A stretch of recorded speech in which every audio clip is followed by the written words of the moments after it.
E a gente precisa se atualizar, a gente precisa saber como usar e a gente precisa também saber como avaliar se isso é verdade, é a realidade ou não, se a gente está sendo enganado ou não. E hoje estamos aqui para fazer uma discussão de um tema que eu acho que ele é importantíssimo e atual para todos, né? Para todos nós. Vocês sobre o conceito do que é inteligência artificial. Para uma pessoa da área de computação, inteligência artificial é aqui a área da ciência da computação que desenvolve programas capazes de realizar tarefas atribuídas a seres humanos. Veja bem, capazes de realizar tarefas. Nessa época aqui, era a época de Alan Turing. E ele propôs o teste de Turing. O que ele dizia no teste dele? Ele dizia que eu teria um bom algoritmo de inteligência artificial se eu tivesse uma pessoa numa sala e essa pessoa estivesse interagindo com um computador e um humano. E em algum momento, essa pessoa não consegue mais identificar quem é o computador e quem é o humano. Então, quando eu tiver isso aqui, eu tenho um sistema de inteligência artificial que, na visão de Alan Turing, seria um sistema inteligente perfeito ou eficiente. Tudo bem? Mas, então, eu estou falando de um ser inteligente. E aí a pergunta vem: o que é um ser inteligente? Um ser inteligente, será que é alguém que tem raciocínio lógico? Será que para ser inteligente eu tenho que ter raciocínio lógico? Algumas pessoas acham que sim. Será que é alguém que tem que ter habilidade comunicativa? Tem que conseguir se expressar e se fazer entender? Não é um monólogo, é um diálogo, né? É uma troca. E nós que estamos na sala de aula, nós fazemos essa troca com os nossos alunos. E muitas vezes a gente brinca dizendo que a gente aprende mais com eles do que eles com a gente. Percepção espacial é uma pessoa que consegue perceber o mundo ao seu redor e como ele deve se movimentar e interagir com esse mundo. Então, assim, eu sou de Belém do Pará e lá os ribeirinhos vivem rindo, às vezes, dos turistas. Por quê? Porque nós temos, no norte, nós temos a pororoca, né? E muitas vezes chegam os turistas lá para o norte e eles pegam e querem comprar um terreno e constroem a sua casa bem na beirinha, bem na margenzinha do rio. E aí tudo bem, está na margem do rio, está perfeito. Mas aí vem a pororoca. E o que vocês acham que vai acontecer? A casa foi embora. Não é verdade? Por quê? Porque ele não tinha a visão do que aquele ambiente era, de como interagir com ele. Ele era inteligente? Ele é inteligente. Só que ele não tinha conhecimento, ele não tinha informação. E a gente vai falar muito sobre isso. Sem informação é muito difícil tomar qualquer decisão. Ele tem habilidades motoras? Será que uma pessoa inteligente tem que ter habilidades motoras? Ou ela não precisa de habilidades motoras? Ser inteligente, eu preciso ter capacidade de socialização. Aí a gente vai ter diferentes perfis, diferentes áreas, né? Porque, por exemplo, nas áreas de ciências exatas, se a gente fosse falar de alguns dos nossos ícones, por exemplo, se eu falasse de Isaac Newton, se eu falasse de alguns outros matemáticos, a gente sabe que eles não eram muito habilidosos socialmente, tá certo? Mas se eu for para outras áreas, eles são extremamente habilidosos socialmente. Então, assim, será que eu tenho uma definição clara do que é ser inteligente? É alguém que tem consciência da sua capacidade, das suas limitações, do que ele gosta, do que ele não gosta? Porque muitas vezes as pessoas podem dizer, eu gosto disso, mas na verdade ele não gosta. Ele está dizendo isso para ser aceito, né? Num grupo, ou então porque ele acredita que aquilo é importante. Então, assim, será que eu tenho discernimento mesmo do meu ser enquanto ser? Eu tenho capacidade criativa? Ou a minha visão, meu conhecimento, a minha informação é só Ctrl+C, Ctrl+V? né? Eu só estou pegando uma coisa e melhorando. Eu não estou gerando nenhuma novidade. Eu não estou gerando nada a mais. Como é ser inteligente? Eu posso dizer que uma pessoa que consegue melhorar muito alguma coisa é inteligente? Posso. Mas uma pessoa que tem a capacidade de criar algo que não existia antes também é inteligente. Não é verdade? Então, assim, a gente tem diferentes perfis, diferentes habilidades. E a que eu coloquei por último, porque eu acho que ela é extremamente importante no mundo de hoje, é a adaptabilidade, né? Será que eu tenho condições de me adaptar às tecnologias, às ferramentas, ao meio ambiente? A minha família vai mudar, gente. E eu vou me adaptar a essa evolução da minha família, né? Agora mesmo ela estava dizendo, não é com os meus filhos, é com os meus netos, né? E eu já acho que daqui a pouco eu também já estou nesse mundo de curtir os netos, mas é muito bom que o mundo esteja em evolução. É muito bom que as nossas relações evoluam. Quando você começa a usar os sistemas com TikTok, Instagram, Facebook, o sistema tende a sugerir para você seguir pessoas ou ver algumas publicações que têm a ver com publicações que você disse que gostava. Tudo bem? Então, o que ele está fazendo aí? Só movimentação de símbolos de novo, tá certo? Ele pega o conteúdo do que a pessoa colocou e aí ele procura conteúdos parecidos. Ou pega vídeos que essa pessoa que postou e que você disse que gostou, também gostou e oferece para você. E se você vai lá, assiste e diz que gosta, ele ratifica o conhecimento dele, que você gosta daquela linha. Se você diz que não gostou, ele diz, espera aí, tem alguma coisa errada. Volta e procura uma outra similaridade com um outro perfil de uma outra pessoa. Sabem quais são os aplicativos que nós usamos que utilizam a colônia de formiga? Sistema de rastreamento da Amazon e do Uber. São baseados em colônias de formiga. O que significa isso, Roberta? Significa que quando o teu objeto da Amazon sai da origem para o teu destino, conforme ele vai passando, ele vai gerando registro. Para quê? Para que a Amazon possa ter controle absoluto. Tudo bem? Se ele iria por uma rota que parece ser até a rota mais curta, mas já tem um outro objeto que foi por essa rota, e o tempo dele, o fluxo dele foi muito grande, a Amazon vai procurar a outra rota alternativa, que pode ser até mais distante, mas que o fluxo está menor. Por quê? Porque eu tenho interesse que o objeto chegue na mão do meu usuário no menor tempo possível. Inclusive, se alguém aqui usa a Amazon, às vezes eles dizem, vai chegar, sei lá, quinta-feira. Aí o objeto chega na segunda, bem mais cedo, não é isso? Por quê? Porque todos os objetos que saem da Amazon e que vão passando pelos caminhos, eles vão marcando.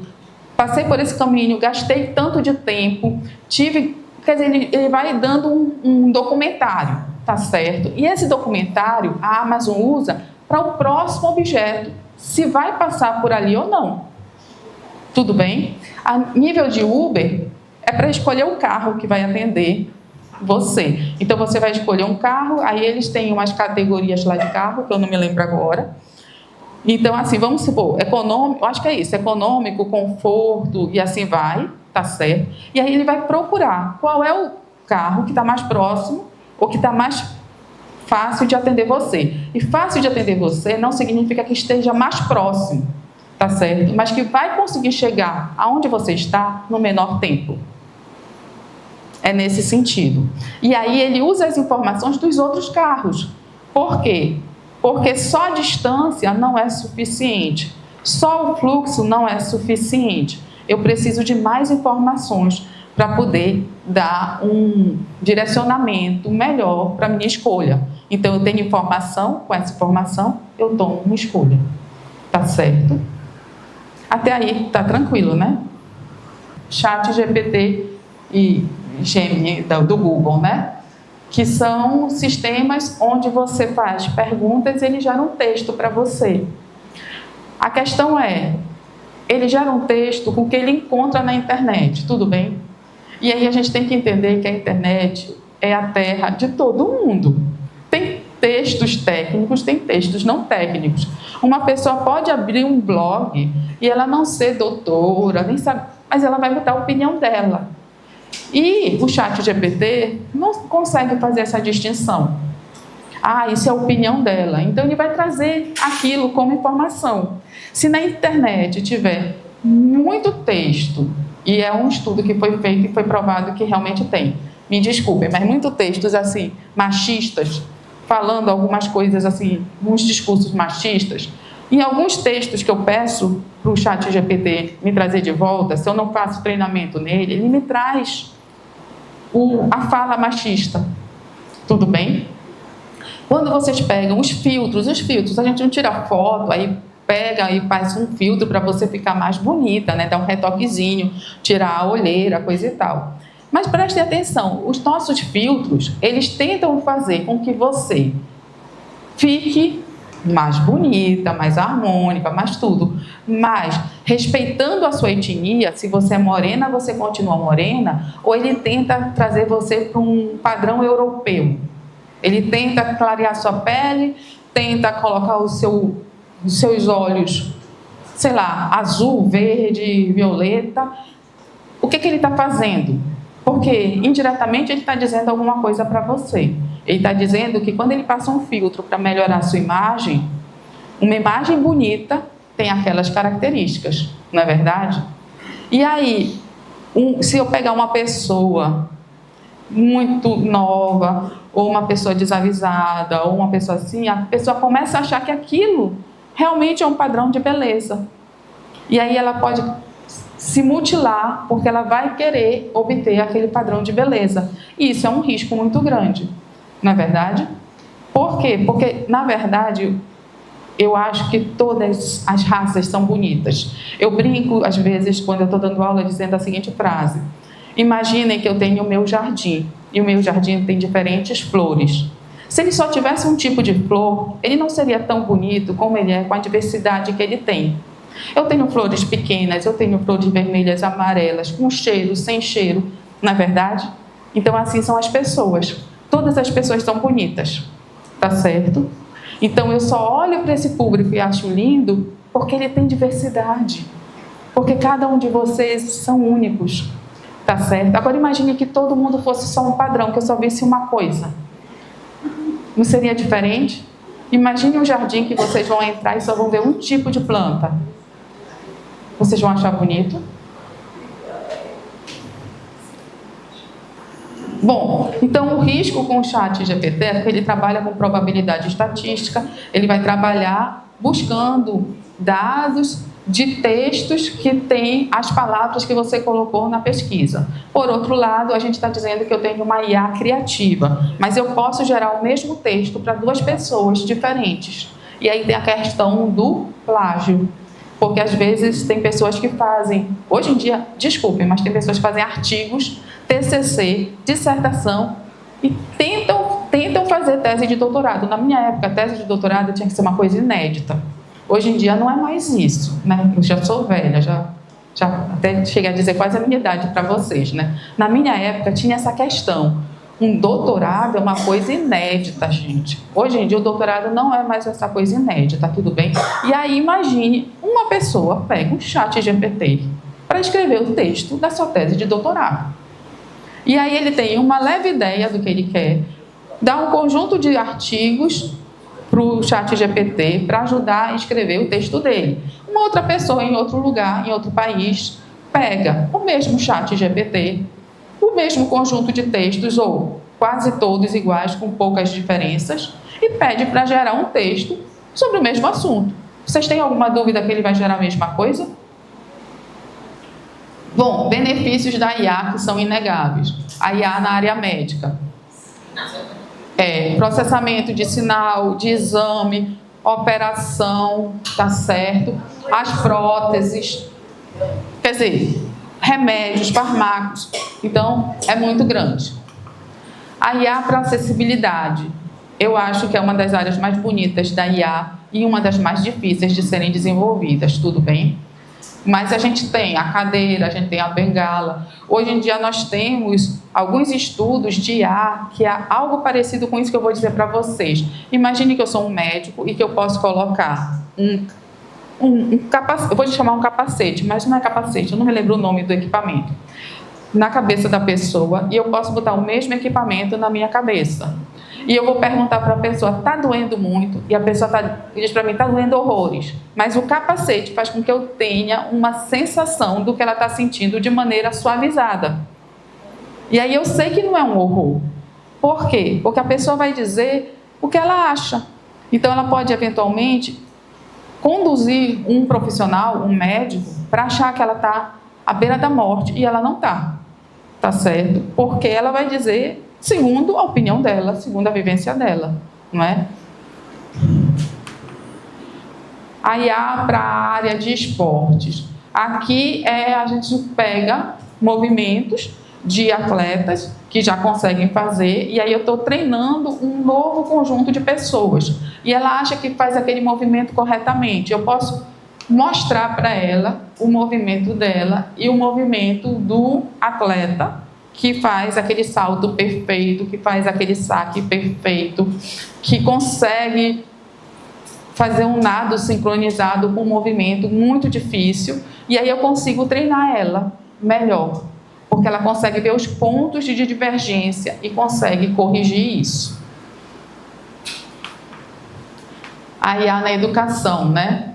A IA na educação, ela vem com um suporte enorme, tá certo? Quem não gosta de usar as nossas abas, nossos ambientes de educação, eles são ótimos. Eu faço chinês, acho que falei para alguns, né? Não todos estavam aqui. Eu faço chinês há 1 ano. E eu uso o Duolingo. Ele é ótimo. Mas ele não substitui o meu professor, que é um chinês que eu tenho, e que eu vou para a sala de aula. Tudo bem? Mas ele é muito bom para treinar, para que eu consiga fazer a pronúncia correta, porque tem a história da tonalização e a escrita do mandarim, que tem uma ordem, uma sequência que é meio difícil ainda para mim, porque eu não escrevia com aqueles tracinhos, certo? Além do fato de que no português toda sílaba tem o seu fonema. No chinês tem sílabas que estão lá desenhadas, mas não se é pronunciado. Ela tem pronúncia, mas não é pronunciada. É só para ajudar ao significado do que você quer expressar, do que você quer dizer. Então, a IA na educação, ela é muito importante. Eu acho que ela veio para ser uma ferramenta de apoio, mas ela não substitui um professor. Sabe quando você pergunta para a turma assim, alguém tem dúvida? E todo mundo olha para você e diz não, com aquela cara assim, como se estivesse assustado, aterrorizado. E aí você que é professor e que está vendo aquele padrão, aquele comportamento, você pensa só com você, peraí, vou voltar e vou falar isso de outra forma, não é verdade? Porque eu estou percebendo que eles estão assustados, eles não conseguem nem fazer pergunta, né? Então é uma situação que eu preciso sim de um ser cognitivo percebendo, lendo, porque não é só o que o aluno diz, mas é a expressão corporal dele toda, faz com que você perceba se ele realmente compreendeu ou se ele não compreendeu. E os chats, né, GPTs, que eu particularmente prefiro quando eu tenho que reclamar, na Claro, na Equatorial, coisa e tal, eu prefiro o chatbot do que ligar e falar com um humano. Eu ainda peço desculpa, mas assim, se eu vou fazer uma reclamação, eu prefiro falar com o chatbot. E eles vieram e dão um assessoramento 24 horas por dia, aquela paciência, você perde a paciência. Se você quiser xingar ele, você pode xingar e ele não vai se ofender e vai tentar lhe ajudar da melhor forma, né? Ao passo que se tiver um humano do outro lado e se você alterar a voz ou falar alguma coisa e ele se ofender, o atendimento já começou a mudar a tonalidade, a textura. Bom, malefícios. Gente, fake news, tá certo? Fake news é uma coisa que não dá para negar. Foi gerado, realmente, robôs, nós temos robôs que geram notícias falsas. E eles podem gerar notícias falsas de 2 formas. Ele pega uma notícia verdadeira e distorce ela parcialmente, o que é o mais arriscado de todos é esse. ou ele nega totalmente, ou ele inventa uma notícia que não existe. Vocês já devem ter visto fotos, por exemplo, de presidentes ou de um famoso que está fazendo uma coisa que ele nunca fez. E foi uma IA que gerou, tá certo? Eu também consigo gerar a fala de uma pessoa. Porque se eu gravo a fala de uma pessoa, eu consigo pegar a fala de vocês, tem uma identidade, tá? Tem um desenho próprio para cada fonema. Então, se eu gravo a fala de vocês, eu consigo gerar qualquer outra fala. Eu pego a minha fala e digo, olha, eu quero que pronuncie esse texto, mas com essa morfologia de sinal. E aí ele gera. Aqui a história dos autônomos, né? Que é a ideia dos carros, que foi o que mais me chamou a atenção, que eles começaram a gerar acidentes no trânsito, porque aconteceu alguma coisa que eles não estavam treinados para aquilo, mas vocês viram há pouco tempo no Facebook, o Facebook chamando alguém de macaco. Vocês ouviram essa questão? Teve um grupo de pessoas que tirou foto no Facebook, coisa e tal, e o Facebook classificou eles como macacos.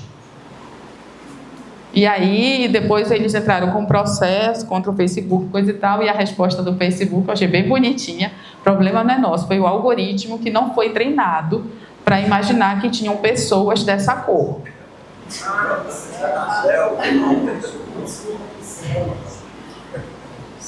É complicado, né? Mas foi a resposta. E esse aqui foi o que me chocou mesmo totalmente. Foi um juiz... Eu até tirei, não coloquei não, mas se vocês pesquisarem, vocês conseguem.